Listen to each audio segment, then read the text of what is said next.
My name is Margaret Ann Brady, and I'm a member of the StageSource board and a member of the community that you've all known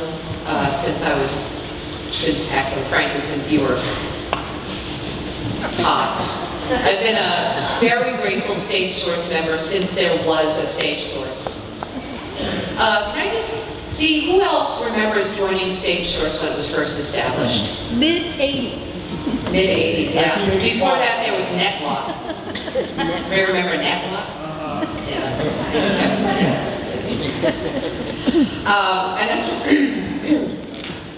I'm very excited to be part of this organization. I'm very, very excited to have been able to be part of planning this event this morning.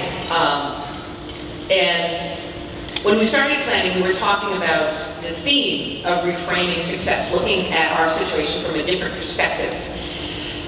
And so we thought it might be refreshing for us to hear how our community is esteemed from the outside. So in looking for our opening session for our keynote, we started thinking about, maybe we should look at somebody who's not necessarily from the theater community and hear their perspective on how our sector contributes to the whole fabric of life in New England and how we can view our experience, our success from that broader perspective. Jeremy Johnson and I met Steve Robbins a few months ago. He had been recommended to us because of his work as a very inspiring business entrepreneur and life coach. He has an MBA from a college that or university I should say, that many of you might have heard of, Harvard, somewhere around here. And a very extensive resume as a successful entrepreneur, including 11 startups and now his own consulting firm. You will find in your handouts a lot of information about him. You'll find links to his website, his TEDx talk, and here at the conference you can even get his book. Oh look, I have a copy. Get It Done, guys, 9 Steps to Work Less and Do More, and they're available out at the registration desk for the low conference price of $15.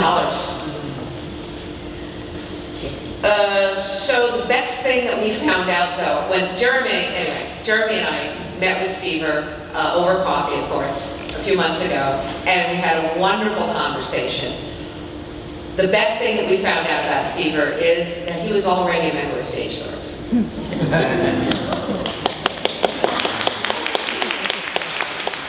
So that's how much he esteems the organization, but not really from the outside, because he himself is a storyteller and performer. Just a few years ago, he was inspired to start exploring his own creative abilities. And so he actually has a musical. It's called Work Less and Do More, the Zombie Musical. Now, unfortunately, we were unable to fit that in our program this morning, today, but I'm really looking forward to the chance to see Work Less and Do More, the Zombie Musical.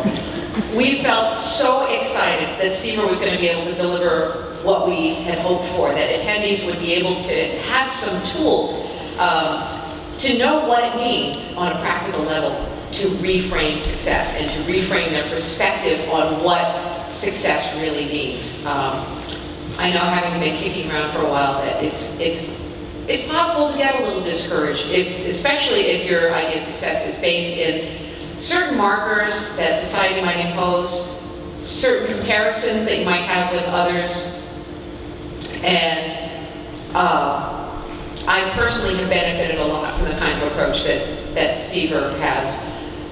He's also available to work with as a coach, but I'm sure he'll be talking more about that. I'm really very excited to find out what he's got to offer us this morning, so let me introduce you to Steve Robbins.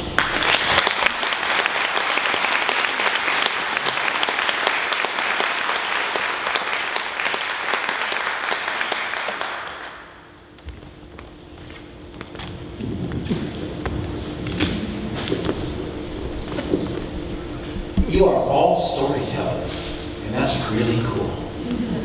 I always thought that storytelling was something that we did when we were like wee little tots, and then we grew out of it, and we got to be serious. Right? I went to the two big esteemed, most famous Cambridge institutions, MIT and Harvard Business School. And I can assure you, one of the things that neither of those places teaches is storytelling. Unless it is about how to fabricate your books so that people will invest in you so that you can take your money and make it to the Cayman Islands before they figure out that it's just a story. Something that anyone who's invested in the stock market in 2008 is, well, acquainted with. When they asked me to talk about reframing success, I had to think about that. Because one of the things that I discovered in 2009, I went to see the play Bear at MIT, being done by a student production. This was the original Bear, for those of you who know it. And I'm not a theater person, okay? I don't go to see theater. I have a VCR and a DVD player. That's enough for me. So I go there with my friends and we see this show, and it's about, a bunch of high school students at a Catholic boarding school, and the gay romantic love thing in the center of it, whatever. And I'm like, okay, I didn't go to Catholic boarding school. There's nothing in this play for me. And but I kind of liked the music. It was fun. And we walked out of the play, and I burst into tears.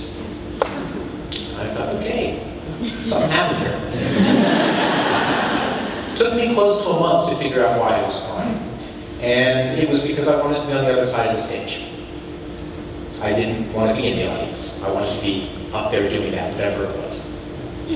But come on, I'm a Harvard MBA. I'm in my late 40s. This is the sort of thing I'm supposed to want to do when I'm 19, not when I'm a responsible adult.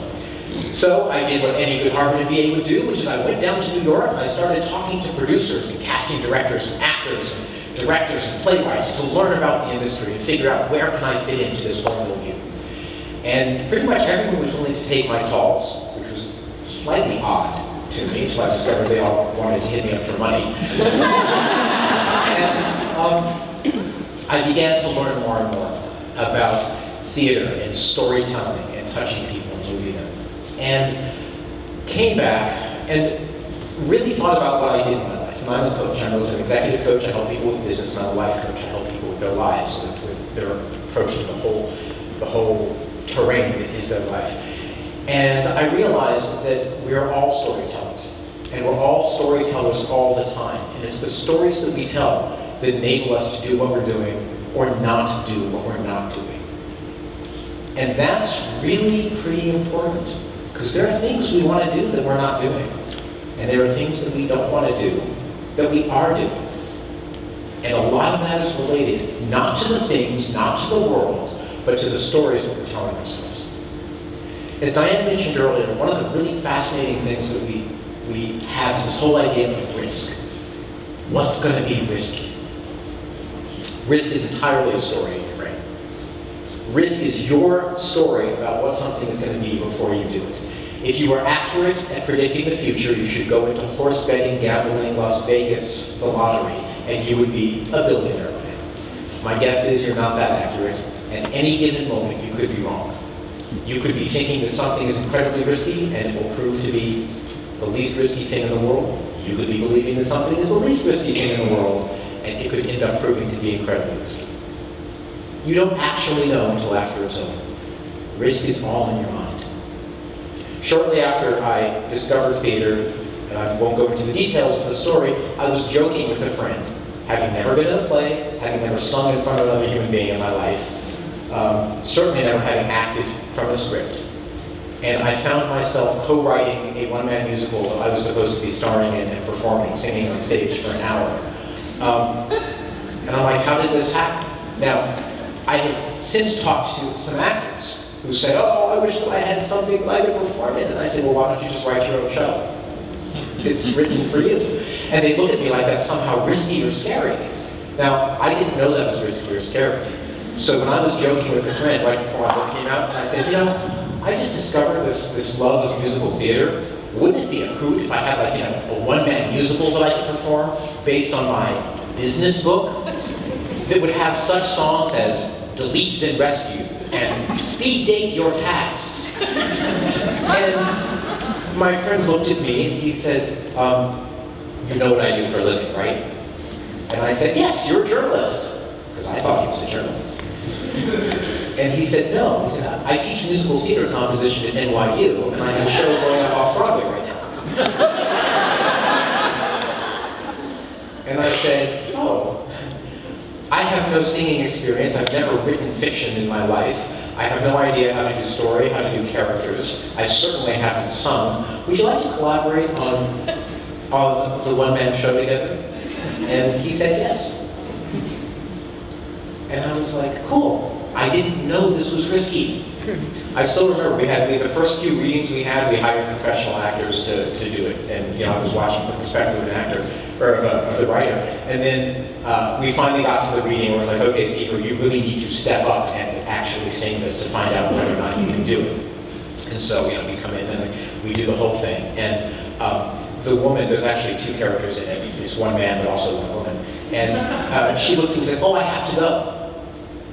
And I said, oh, really, where are you going? She's like, oh, call for Warhorse is in a few minutes. And I'm like, Warhorse, what are you talking about? Well, it turns out that she was currently performing in Warhorse on Broadway. The pianist had to go because he was the pianist for Godspell. And I just realized that my first experience ever singing in front of other people had been with two people who were not just in musical theater, but who in fact were currently on Broadway. I was the only person in the room who was not. Had I known that beforehand, I probably would have perceived it as a very risky afternoon. Fortunately, I was in blissful ignorance. So if what we're going to be talking about today is reframing success, we have to start with asking, what is success? As a 14-year-old kid, I moved out of my parents' house for various reasons.